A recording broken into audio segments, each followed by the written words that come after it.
This is Isabel Taylor. She was 16 years of age when she took her own life. Fear porn contributed to this lovely girl's suicide. She talked often to her parents about how the world was going to end in 2012. And after her death it was discovered she'd accessed dozens of websites and videos devoted to an apocalypse. The most recent article that she'd read before killing herself was about sunspots and what would happen to the earth if it all went badly wrong. This is Lynn Benedetto, a 47-year-old mother from California who in 2011 attempted to kill her 2 young daughters and then herself because she'd been fooled into believing that the world was about to be thrown into an apocalypse. I have no photograph of Chaya Lal, a 16-year-old girl from central India who in 2008 took her own life by ingesting poison.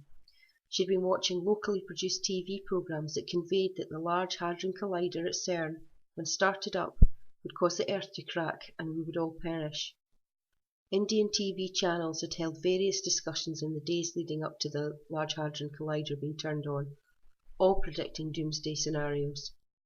Clinical psychologist Nadia Masand had told the BBC later that some of the TV coverage had been irresponsible and that this fear-mongering coverage could have had a very adverse effect on emotionally weak people. Australia, 2005.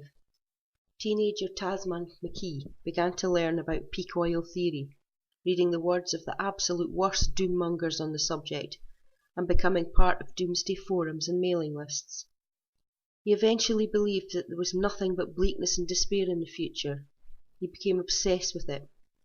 He disappeared to a remote area, and his body was eventually found 2 months later in December 2006. He had taken his own life and had left a suicide note.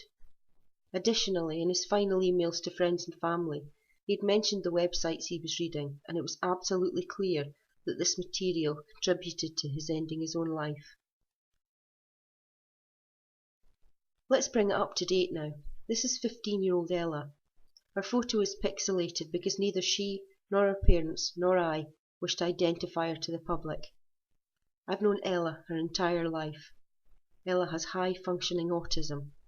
She loves music, chick flicks, and space, and it was the latter that led her into the mire of fear porn.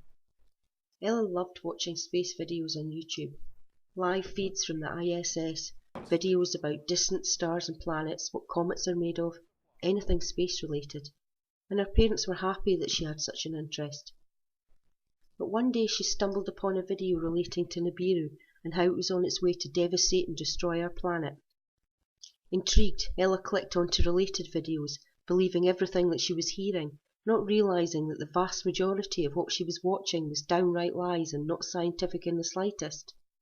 See, Ella believes that people tell the truth. Everything is black and white to Ella. She started to become withdrawn and sad. Her parents were thankfully quick to notice this and asked what was wrong. She told them the things she'd seen and heard, explained that the end of the world was coming very soon, and that maybe it would be better if she could just go to sleep and die now because she was scared that when the end came it might hurt, and that she didn't want to see her family suffer. Her parents asked her to show them the YouTube videos she'd been watching, and they were horrified at the material Ella had subjected herself to, and even more horrified that YouTube allowed such absolute lies, fear, and brainwashing for profit. Luckily, Ella believes her parents would never allow anything bad to happen to her, and in time, with gentle persuasion and counter-argument, they managed to convince her that it was all fiction, and that she had no reason to be scared or fearful or want to die.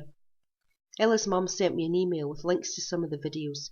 Let's just say it was the usual suspects, mostly the larger channels, the ones most convincing to the vulnerable.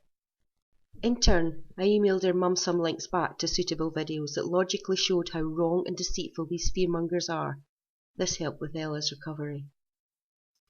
And Ella is far from being alone in being pulled into the Nibiru shithole. I've encountered many sane and sensible adults who were also taken in by these liars and chancers.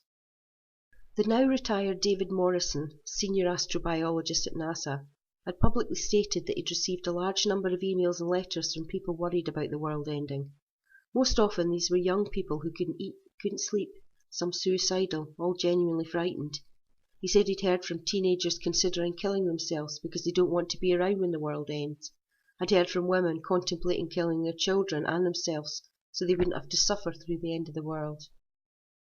So, all you purveyors of fear porn out there, how would you feel if it was your child killing themselves or wanting to kill themselves because of all the lies and bad science that people of your ilk spew out? Would you be happy with yourself? Pleased that you'd absolutely managed to convince someone that they should just die because the end was coming soon anyway? Would it make you feel successful and fulfilled? Will you continue to enjoy the blood money you've collected? Does any of this make you sit back, think, take stock of the damage you could be causing? Are you just so full of your own self-importance, loving the drama of it all, and enjoying the financial benefits your lies are providing for you, that quite simply you don't give a damn? Morals and responsibility.